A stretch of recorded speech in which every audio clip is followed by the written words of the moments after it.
Hello friends, welcome to the channel. ఈరోజు ఈ వీడియోలో ఆంధ్రప్రదేశ్లోని డిఎస్సి లేటెస్ట్ అప్డేట్స్ గురించిన సమాచారాన్ని మీ ముందుకు తీసుకొస్తున్నాను. సో ఈ వీడియోలో డిఎస్సికి సంబంధించినటువంటి రెండు రకాల కేటగిరీ పోస్టులను డిస్కస్ చేశాను. ఒకటి వచ్చేసి లిమిటెడ్ డిఎస్సి నోటిఫికేషను, రెండవది వచ్చేసి రెగ్యులర్ డిఎస్సి నోటిఫికేషను. సో ఈ వీడియోలో లిమిటెడ్ డిఎస్సి నోటిఫికేషన్ అంటే ఏంటి, రెగ్యులర్ డిఎస్సి నోటిఫికేషన్ అంటే ఏంటి అన్నది డిస్కస్ చేశాను. దాంతోపాటు పోలీస్ రిక్రూట్మెంట్కి సంబంధించినటువంటి డీటెయిల్స్ కూడా నేను డిస్కస్ చేశాను. So without waste of your time, let me discuss the details of limited DSC notification and regular DSC notification and also police recruitment notification. Andhra Pradesh రాష్ట్రంలోని ఎలిమెంటరీ స్కూల్స్, హై స్కూల్స్లో ఉన్నటువంటి teacher పోస్టుల ఖాళీలని భర్తీ చేయాలని ఉపాధ్యాయ సంఘాల నాయకులు గవర్నమెంట్లోని పెద్దలను తరచూ కలవడం జరుగుతూ ఉంది. సో ఇందులో భాగంగా బహుజన టీచర్స్ అసోసియేషన్ రాష్ట్ర అసోసియేటెడ్ అధ్యక్షులు టి ఆంజనేయులు గారు కూడా కలిసి రాష్ట్రంలో ఖాళీగా ఉన్నటువంటి టీచర్ల పోస్టులకి నోటిఫికేషన్ రిలీజ్ చేయాలని విన్నవించడం జరిగింది. సో ఈ డిఎస్సి నోటిఫికేషన్ వస్తే దాదాపు 25,000 పైచిలుకు పోస్టులకి నోటిఫికేషన్ రావాల్సి ఉంటుంది.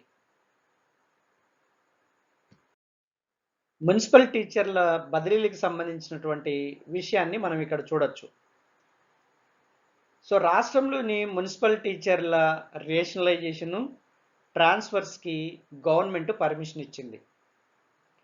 అయితే ఈ ట్రాన్స్ఫర్స్ కానీ రేషనలైజేషన్ కానీ ఈ ప్రాసెస్ అంతా ట్రాన్స్పరెంట్గా ఉండాలని, ఈ బదిలీల ప్రక్రియ చాలా ఖచ్చితంగా జరగాలని పరిపాలనా సంచాలకుడు ఎంఎం నాయకును ఆదేశిస్తూ ప్రభుత్వ ప్రత్యేక ప్రధాన కార్యదర్శి వై శ్రీలక్ష్మి ఉత్తర్వులు ఇచ్చింది.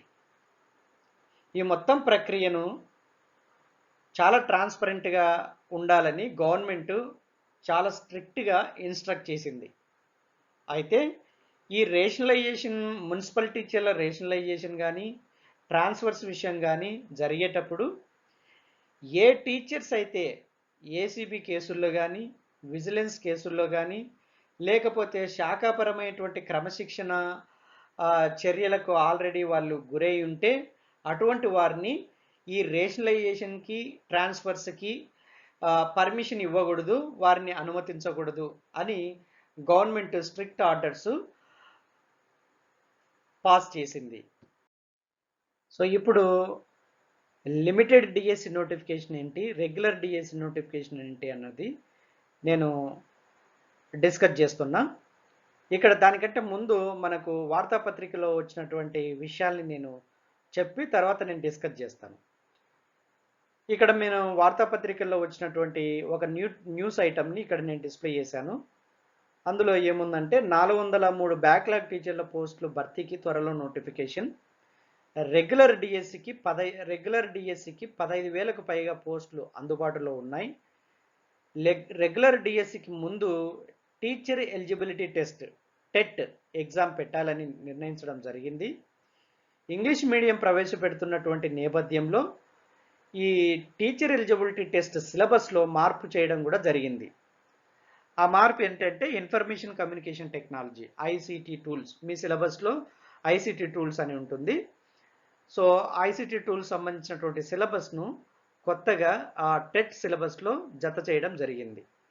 సో వీటన్నిటికి సంబంధించినటువంటి కసరత్తు గవర్నమెంట్ వాళ్ళు ప్రారంభించడం జరిగింది. ఇది దీనికి వచ్చినటువంటి సమాచారం. అయితే ఇప్పుడు నేను లిమిటెడ్ డిఎస్సి నోటిఫికేషన్ గురించి చెప్పదలుచుకున్నా. లిమిటెడ్ డిఎస్సి నోటిఫికేషన్ అంటే ఇది గవర్నమెంట్ ఈ పేరుతో 403 బ్యాక్లాగ్ టీచర్ పోస్టులను రిలీజ్ చేయడానికి సిద్ధపడింది. అంటే గత డిఎస్సిల్లో ప్రీవియస్ ఇయర్స్ జరిగినటువంటి డిఎస్సిల్లో మిగిలిపోయినటువంటి రిజర్వ్డ్ కేటగిరీ పోస్టుల భర్తీకి గాను ఇది ఈ లిమిటెడ్ డిఎస్సి నోటిఫికేషన్ రిలీజ్ చేయాలనుకుంది. అయితే ఈ లిమిటెడ్ డిఎస్సి నోటిఫికేషన్కి ఓన్లీ ఈ బ్యాక్లాగ్ కేటగిరీ క్యాండిడేట్స్ని రోస్టర్ వారీగా కేటాయించి ఈ నోటిఫికేషన్ ఇవ్వాలని నిర్ణయించడం జరిగింది. ఈ లిమిటెడ్ డిఎస్సికి 403 బ్యాక్లాగ్ పోస్టులను ఇప్పటికే అధికారులు గుర్తించారు.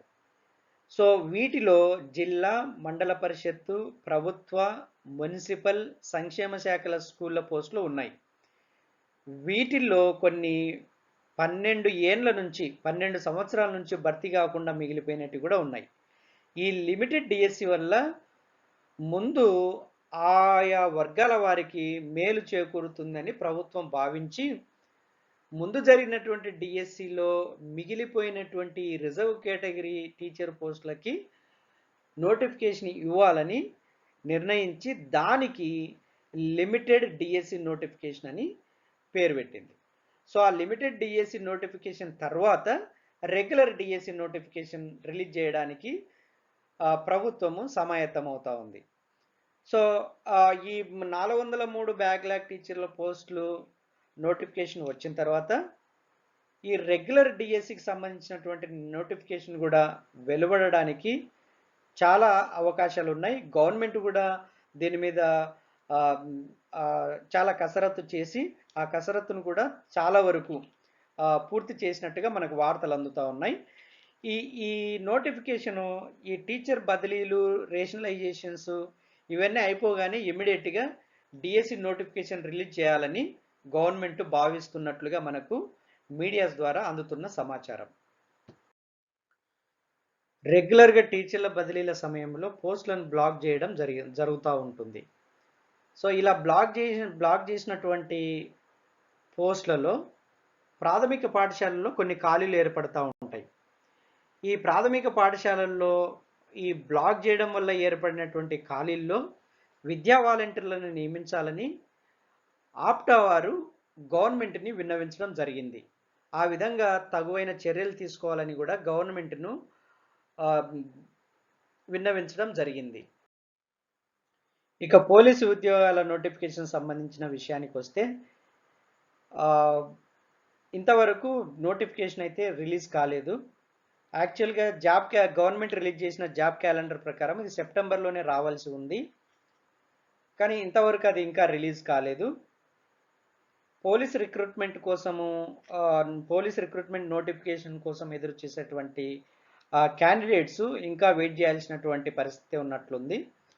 సెప్టెంబర్కి రావాల్సినటువంటి నోటిఫికేషన్ రాలేదు, కానీ అక్టోబర్లో రిలీజ్ అయ్యే అవకాశాలు ఉన్నాయని మనకు మీడియా ద్వారానే అందుతున్న సమాచారం. అయితే తక్కువ సంఖ్యలోనే ఈ పోస్టులు ఉన్నట్టు 450 పోస్టులనే ఫస్ట్ మొదటిగా భర్తీ చేస్తామని, తర్వాత ఎక్కువ సంఖ్యలో నోటిఫికేషన్స్ వదులుతామని గవర్నమెంట్ చెప్పినట్లుగా మనకు వార్తలు అందుతున్నాయి. ఇక్కడ ఒక గుడ్ న్యూస్ ఏంటంటే ఆంధ్రప్రదేశ్ గవర్నమెంట్ ఒక కొత్త పోస్ట్ను క్రియేట్ చేసింది. అదేంటంటే డివిజనల్ డెవలప్మెంట్ ఆఫీసర్ పేరుతో ఒక కొత్త పోస్ట్ను క్రియేట్ చేసింది. దానికి సంబంధించినటువంటి గెజెట్ను కూడా రిలీజ్ చేసింది. అయితే దీనికి ఈ యొక్క పోస్ట్కి అర్హత ఏందా అంటే ప్రస్తుతం ఉన్నటువంటి ఎంపీడీఓలు డిపార్ట్మెంటల్ టెస్ట్ రాసి పాస్ అయితే వాళ్ళకి డివిజనల్ డెవలప్మెంట్ ఆఫీసర్ అనేటువంటి ఈ పోస్ట్ని ఇవ్వడం జరుగుతుంది.